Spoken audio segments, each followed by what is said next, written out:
आज सकाळी सकाळीच नळाला पाणी चालू होतं तर प्रिशू गाडी धुत होती आणि सगळ्यांच्या अंगावर नळीने पाणी शिपत होती. तिला पाणी खेळायला खूप आवडतं.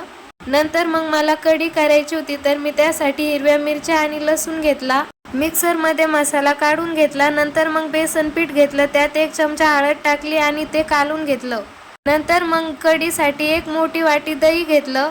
अगोदर एक पातेलं घेतलं, त्यात तेल टाकलं. तेल चांगलं गरम झाल्यावर त्यात जिरे, मोहरी, कढीपत्ता आणि आपण हा वाटून घेतलेला मसाला टाकला. त्यात मसाला चांगला परतला की लगेच बेसन पीठ टाकायचं. त्यात थोडंसं पाणी टाकायचं त्यात आणि याला चांगली उकळी येऊ द्यायची आणि नंतर मग वरतून दही टाकायचं.